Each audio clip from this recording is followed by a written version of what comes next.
everybody. Welcome to 5 Minutes of Management. I'm Rick Bell alongside Frank Kallman. Frank, another successful time with Workforce Live. How'd it go? Yeah, we had 2 Workforce Live events last week. April 14th, we were in Boston. April 19th, we were in New York City. We had more than 100 attendees at both events, and the speakers were awesome. Nice. If you weren't able to make it and you were in those cities, no worries. Both events will be up on events.workforce.com starting May 25th. We'll also have videos from next week's Workforce Live coming up April 28th. We'll be in Washington, D.C. If you're in the Washington, D.C. area and you're able to attend, we still have seats, so please register today at live.workforce.com. But otherwise, Rick, it's been a good event season so far. So, free bacon in D.C. too? Free bacon, yeah, Nice. yeah. I mean, you have to pay for the event to get in, but you can eat as much bacon as you want. We're not charging by the slice. That's awesome. So, yeah. Cool. So, Rick, I understand you had a pretty cool day yesterday. Yeah, you got to have a beer with a famous executive. I did. So, a prop here.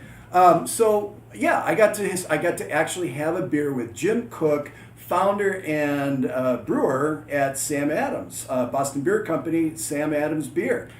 He was here in Chicago to do a book signing, and I was fortunate enough to be able to spend a good 20 minutes talking to him, just one-on-one.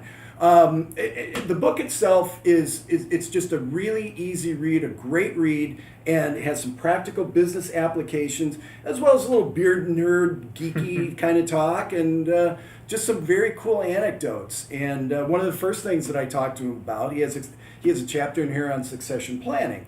And he was really just humble about talking about how he appointed his new CEO, but the founder, one of his co-founders, was not the person who was named. And so he was really upfront and honest about it, and just had a great conversation and enjoyed a beer with Jim Koch of Sam Adams Beer. Well, that's pretty cool. That's It pretty was. cool. Are you going to be writing about it at all? I think I might crank out a blog. Well, now or you two. have to, that I brought it up. Yeah, So. that's right. That's right. And Jim did sign the book for me, so I'm really appreciative of all the people at Sam Adams and everybody at Boston Beer Company who was here. So thanks, Jim, for the cool signature. Right on.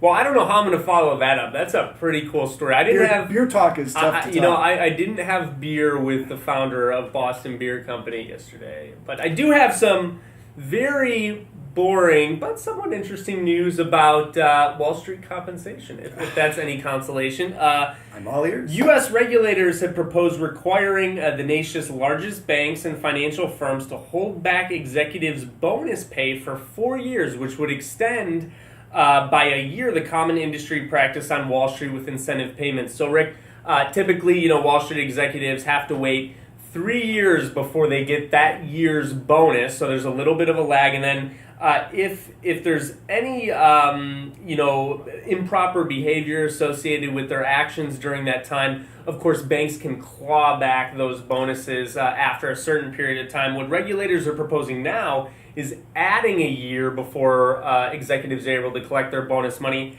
And also, the plan would also require a minimum period of 7 years before the biggest firms could claw back bonuses if it turns out executive actions had hurt the institution. So, not exactly beer with a brewer, but, again... But money with a CEO. Exactly, Since the financial crisis, the government's been really hard on banks, trying to get them to sort of rein in some of that risky practice. And a lot of people think a lot of that was linked to the culture around bonuses and whatnot. So, again, U.S. regulators proposing a new rule to add another year lag onto when executives will receive their bonuses.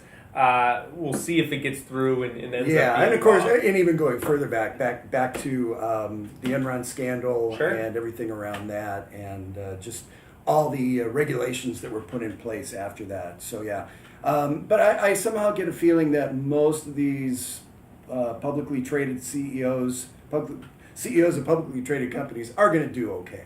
I think they'll scrape by. Yeah. I think they'll scrape by. I think We'll so, see. too. Well, again, that's all we've got for this week's edition of 5 Minutes of Management. May 25th is when you want to check out the video library for Workforce Live Spring. We'll be in D.C. about April 28th, which should be a day or so after this airs. So if you're in the DC area, please join us. I'll be there. There'll be a breakfast buffet like you've never seen. We're right across the street from the White House. You can't miss it. Nice. Be there. It'll be awesome. And have some Sam Adams. And have some Sam Adams and toast to Jim Koch and pick up his book. It's a really good read. See you next week.